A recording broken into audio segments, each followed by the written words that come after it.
નમસ્કાર, સત્યમેવ જયતે લાઈવ ન્યૂઝમાં આપનું સ્વાગત છે। વડોદરામાં હિટ એન્ડ રન અકસ્માતમાં MS યુનિવર્સિટીના એક વિદ્યાર્થીના મોતના કેસમાં પોલીસે કાર ચાલકની ધરપકડ કરી છે।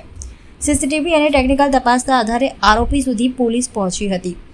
કારેલીબાગ વિસ્તારમાં મોડી રાત્રે સર્જાયેલા અકસ્માતમાં MS યુનિવર્સિટીના 3 વિદ્યાર્થીઓ ઈજાગ્રસ્ત થયા હતા, જેમાં પ્રથમ વર્ષમાં અભ્યાસ કરતા ઋતુરાજનું સારવાર દરમિયાન મોત થયું હતું।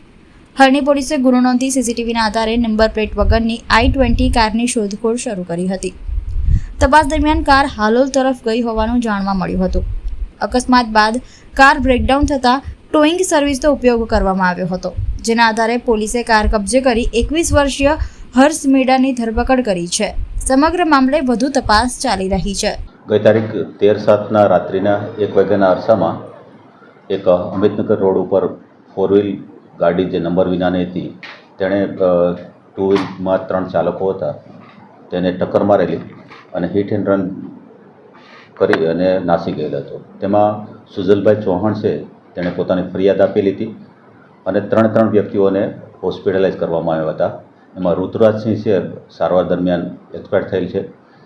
ગાડી ચાલકની હરણી પોલીસ સ્ટેશન દ્વારા CCTV સર્વેલન્સ અને અન્ય સોર્સિસથી તપાસ કરતાં આ ગાડી ચાલક I-20 જેનો ચાલક છે હર્ષ મેડા, ઉંમર વર્ષ 21, તેઓને ગઈકાલે એરેસ્ટ કરવામાં આવેલ છે। પોતે ગાડીની ટક્કર લાગ્યા પછી સીધો હાલોલ તરફ ભાગેલો હતો અને ત્યાં તેની ગાડી બગડી જતાં ટોઈંગ કરવામાં આવેલી, જેની ઇન્ફોર્મેશન પોલીસને મળતા તેને ઉઠાવી લીધેલ હતો અને ગઈકાલે તેને એરેસ્ટ કરવામાં આવેલ છે। સર, કયા વિસ્તારમાં એ રહે છે અને ત્યાં એક્સિડન્ટ બાદ ક્યાં ફરાર થયો?